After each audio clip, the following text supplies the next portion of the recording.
নেন, আপনাদের আর বেশি দেরি করালাম না, পার্ট নিয়ে আপনাদের মাঝে চলে আসলাম। তো ভিডিও দেখুন আর উপভোগ করুন।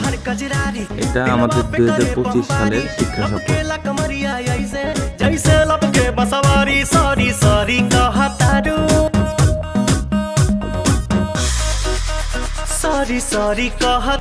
তো গাইস, অনেক কিছুই দেখে ফেললেন। আমাদের যাত্রা এইখান থেকেই শুরু হয়। ও সামনে কি এসে গেল, সরি।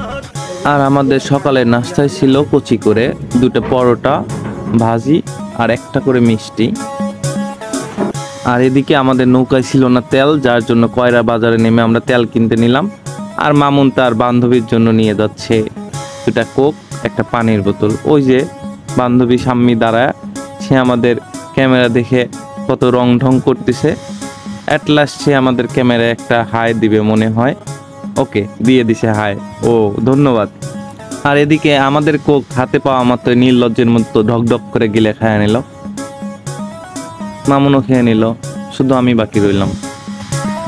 কোক খাওয়া হয়ে পর শেষ হলে আমরা নজর দেই, চারিদিকে শুধু পানি আর পানি। আর এই ভাই এদিকে ছবি তোলায় ব্যস্ত, এদিকে আমাদের ম্যানেজিং কমিটি টাকা তোলায় ব্যস্ত। ভাই, আমাদের সব আনন্দে মাটি ঢেলে যায় যখন আমরা বিলপসার রেল ব্রিজ পাই।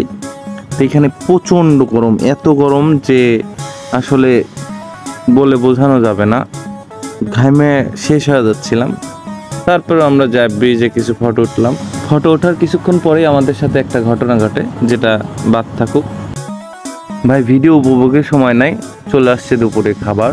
তো দুপুরে খাবারে কি ছিল? দুপুরে খাবারে ছিল হচ্ছে বিরিয়ানি, খাসির বিরিয়ানি, আর সাথে একটা মুরগির রোস্ট, একটা ডিম, 2টা সালাদ। এই তো, আপনাদের ভিডিও দেখাতে দেখাতে আমার খাওয়া শেষ। তারপর আমরা কিছুক্ষণ প্রকৃতির মাঝে হারায়া যায় এবং এরপর পরই শুরু হয় আমাদের খেলাধুলা।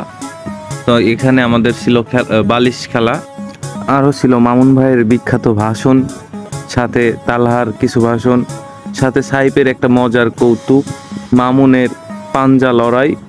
আর এই দিকে ছেলেটা লাভ দিতে নিছিল, আমি বাঁচাইয়া দিছি। তো এইগুলা দেখতে দেখতে আমাদের ভিডিও শেষ।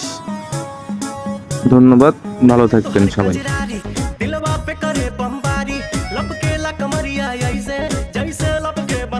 সবকিছু মিলিয়ে ভালোই ছিল পিকনিকটা, কিন্তু অতিরিক্ত রোদের জন্য আমরা একদম জ্বলে পুড়ে খাওয়া হয়ে গেছিলাম। তারপরেও চাই এরকম পিকনিক মাঝে মাঝে হোক, এতে আমাদের মন মানসিকতা ভালো থাকে, আমারও ভিডিও তোলা হয়।